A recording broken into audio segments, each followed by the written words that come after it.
नमस्कार. कलाप्रज्ञा या चॅनलमध्ये तुमचं मनापासून स्वागत. या चॅनलमध्ये मी सण, व्रत, उत्सव याची माहिती सांगते, कविता वाचन करते, कथा सांगते, गाणी म्हणते, इतरही बरीच प्रकारची माहिती मी सांगते. तुमची पण आवड अशीच असेल तर हे चॅनल सबस्क्राईब करा. आज मी तुम्हाला सावित्रीबाई फुले यांची माहिती सांगणार आहे. सावित्रीबाई फुले यांचा जन्म 3 जानेवारी 1831 रोजी सातारा जिल्ह्यातील नायगाव इथं झाला.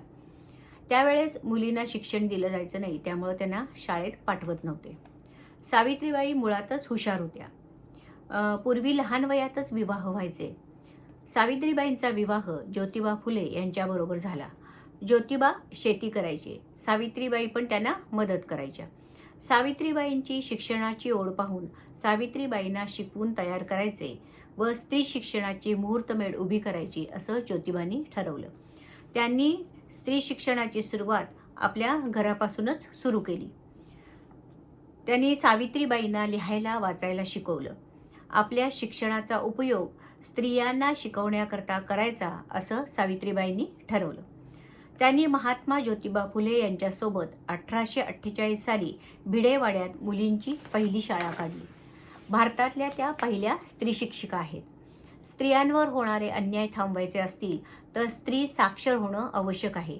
स्त्री साक्षर झाली तर कुटुंबाची प्रगती होते, कुटुंब साक्षर होते. सगळी जर कुटुंब साक्षर झाली तर समाज पण प्रगतीपथावर जाईल असं सावित्रीबाईंना वाटायचं. सावित्रीबाई शाळेत शिकवायला जायच्या त्यावेळेला लोक त्यांच्या अंगावर शेण फेकायचे, माती टाकायचे, पण त्या डगमगल्या नाहीत. त्यांनी स्त्री शिक्षणाचं काम चालूच ठेवलं. त्यांनी जातीभेद, अस्पृश्यता, महिलांवरील अन्याय याविरुद्ध लढा दिला. बालवयात होणारे विवाह, केशवपन, विधवांचे हाल हे त्यांना अस्वस्थ करायचे. विधवांचे विवाह व्हावेत म्हणून ज्योतिबा फुले व सावित्रीबाईंनी खूप महत्त्वाचं कार्य केलं.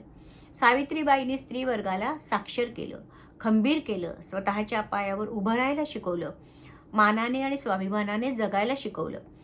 प्लेगच्या रुग्णाची सेवा करताना 10 मार्च 1897 रोजी त्यांची प्राणज्योत मालवली. मी सावित्रीबाईंची खूप आभारी आहे, कारण त्यांनी स्त्री शिक्षणाची सुरुवात केली म्हणून आज आपल्या सगळ्या स्त्रियांना शिक्षण मिळतं आहे. त्यामुळं आपण सगळ्यांनी त्यांचं कृतज्ञ असलं पाहिजे. आणि त्याचकरता मी तुम्हाला त्यांची ही थोडक्यात माहिती सांगितली. खरं तर त्यांचं कार्य खूप मोठं आहे आणि आता त्यांचा स्मृतिदिन पण येतो आहे म्हणून मी ही माहिती तुम्हाला सांगितली.